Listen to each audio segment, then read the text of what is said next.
నీ crush reply ఇవ్వకపోతే ఈ ఒక్క మిస్టేక్ మాత్రం అస్సలు చేయకండి. నువ్వు ఒక మెసేజ్ పంపించినావు, రిప్లై రాలేదు, 4 గంటలైనాయి, నీకు ఇంకా టెన్షన్ అవుతుంది. ఇంకా నీ మైండ్ లో థాట్స్ స్టార్ట్ అవుతాయి. నేను పంపింది తనకు అర్థం కాలేదేమో, ఒకవేళ తను బిజీ ఉందేమో, ఒకవేళ ఒక క్లారిఫికేషన్ మెసేజ్ పంపిస్తే బెటర్ ఏమో. ఈ థాట్స్ అన్ని నీకు ఎందుకు వస్తున్నాయి తెలుసా? ఆ పిల్ల మైండ్ లో నువ్వు ఒక గుడ్ పర్సన్ అనే ఇమేజ్ ని నువ్వు క్రియేట్ చేయాలనుకుంటున్నావు, అందుకే నీకు థాట్స్ వస్తున్నాయి. Let's pass here for a second. నువ్వు ఇలా డబుల్ టెక్స్టింగ్ చేస్తే ఆ పిల్ల ఏమనుకుంటుందో తెలుసా? ఈ అబ్బాయి ఒక మెసేజ్ పంపించి వెయిట్ చేయలేకపోతుండు, సైలెన్స్ ని అసలు హ్యాండిలే చేయలేకపోతుండు. ఈ అబ్బాయి యొక్క టెక్స్ట్ మెసేజ్ విషయంలోనే ఎమోషన్స్ ని కంట్రోల్ చేసుకోలేకపోతుండే. ఎమోషనల్ కంట్రోల్ లేని ఈ అబ్బాయి నన్ను ప్రొటెక్ట్ చేస్తాడా, లేకపోతే వీడి నుంచి నన్ను నేను ప్రొటెక్ట్ చేసుకోవాలా?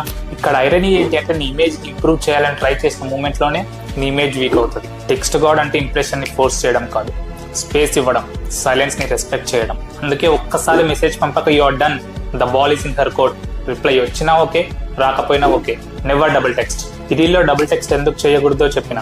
అయితే ఏం చేయాలని నీకు ఒక డౌట్ వస్తుంది, దాని గురించి నెక్స్ట్ రీల్లో చెప్తా. Day 2 అసైన్మెంట్ క్యాప్షన్ లో ఉంది, అసైన్మెంట్ కంప్లీట్ చేసి కామెంట్ చేయండి. Make sure you follow if you do not want to miss this series.